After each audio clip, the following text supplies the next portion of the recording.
Last Saturday, I woke finding myself missing home, missing the regularities of slow Saturday mornings and the views of mountains upon the horizon in any one direction.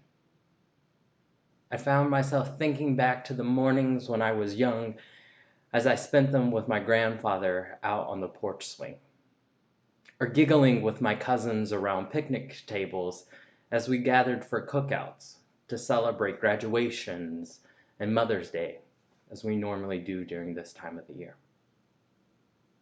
As I sat there, reminiscing on the sweet nostalgia of the days gone by and how things were, I found myself wanting to enact something that would remind me of those times and those opportunities where I could be with my people. Remembering that I had a few tea bags in the kitchen, I decided to make sun tea, as my grandmother had once taught me. And so I filled a pitcher of water, grabbed a couple of those tea bags, and sat the pitcher outside. As I sat there, I looked over and remembered that I had a mint plant growing. And so I clipped a few sprigs of the mint plant and placed it in the tea to brew alongside. Here in these past few days and weeks, I have given a lot of my time to growing and planting herbs and plants and flowers around my apartment.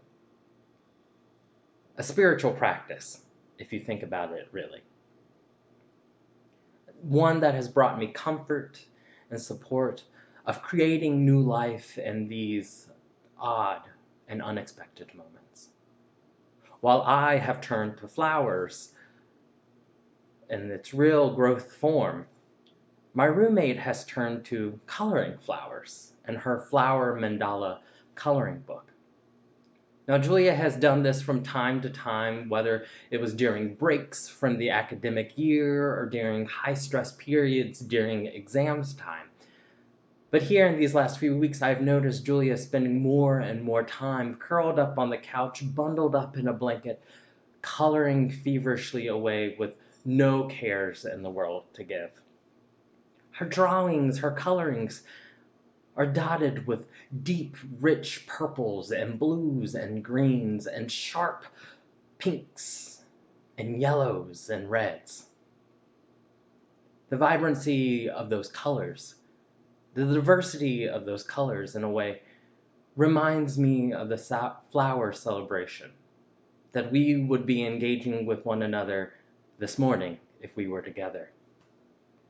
For those of you who have not partaken in a flower ceremony before, I'll share with you that it was originally founded in 1923 by the Reverend Norbert Chapek, who was the founder of the Unitarian Church of Czechoslovakia. Now, it's important to understand that the context of this ritual was created in the context of the world at the time. One where the Yankee Stadium was just being built and opened, and where the flu pandemic was sweeping through Britain.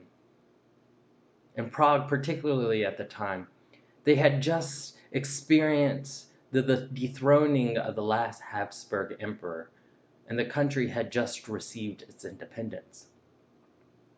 And spiritually, the community at the time was growing in dissatisfaction with the church and the rituals and rites which so many of them had known.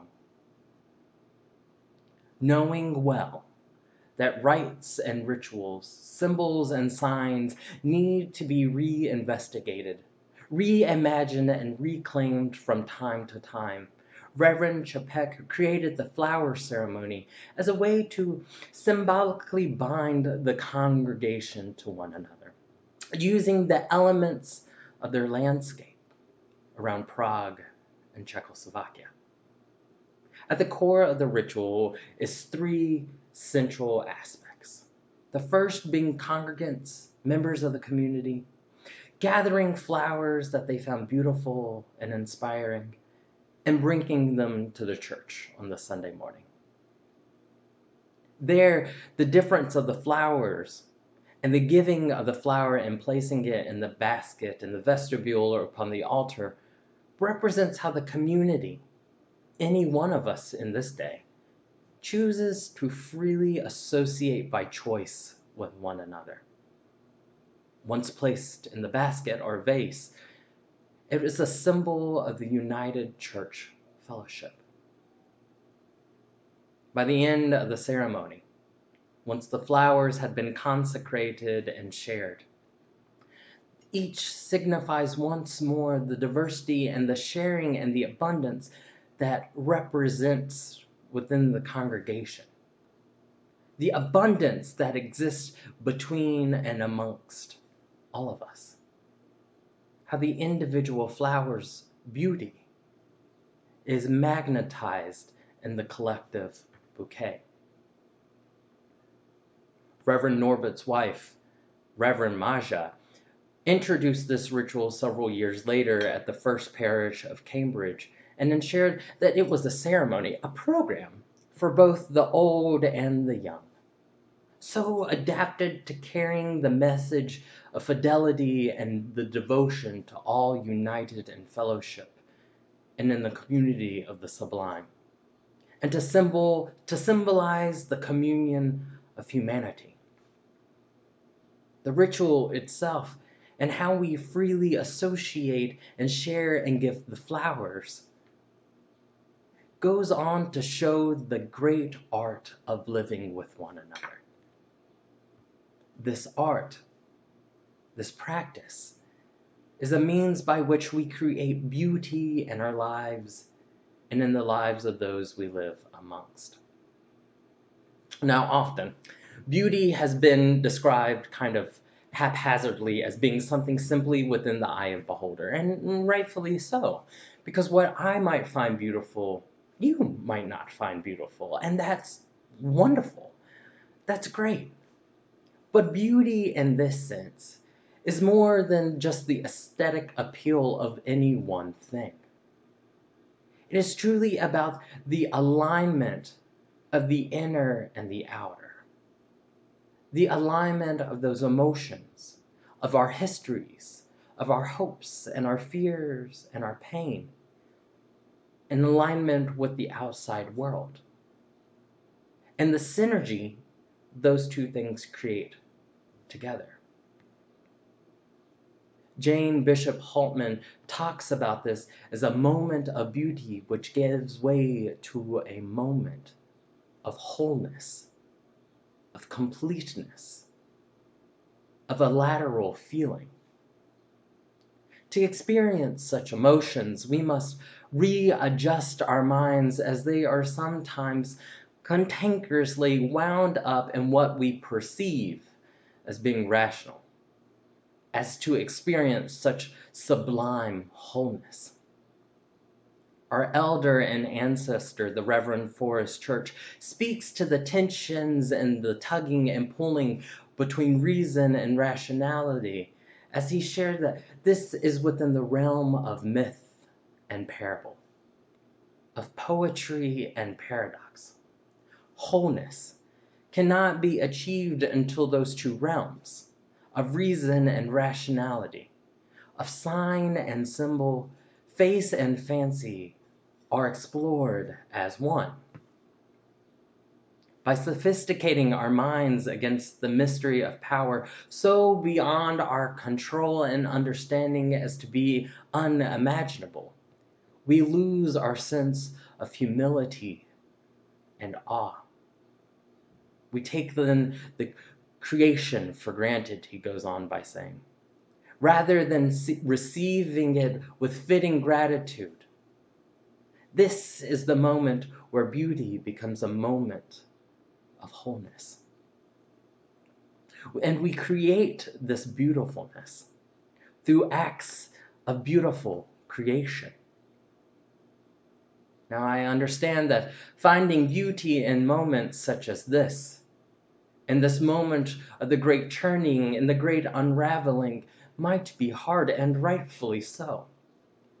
But as Terry Tempest Williams writes, finding beauty in a broken world is about creating beauty in the world we find.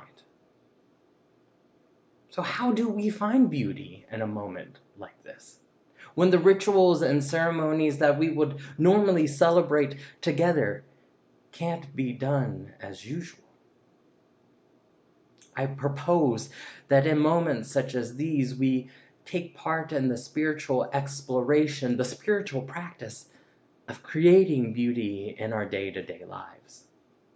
No matter how small or extraordinary, no matter how sublime or ordinary.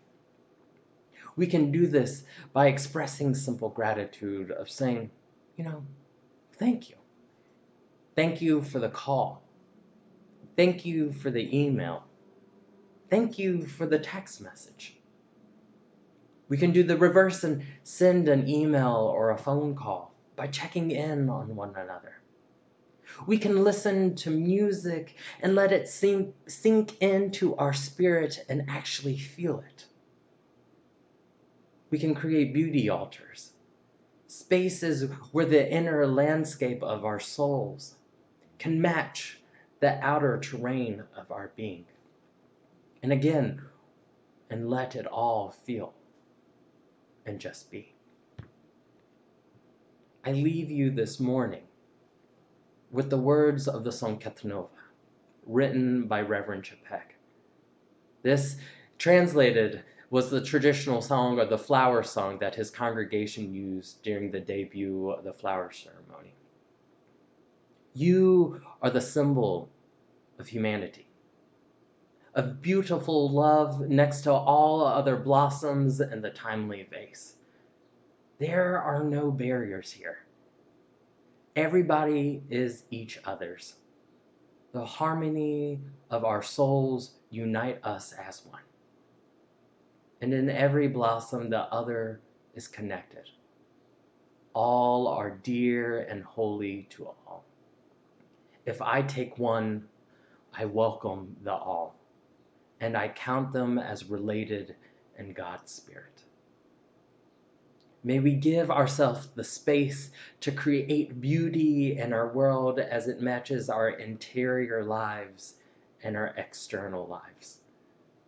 And may we create that beauty and share it boldly with the world this day and in all the days ahead. May it be so. Ashe, so be it, and amen.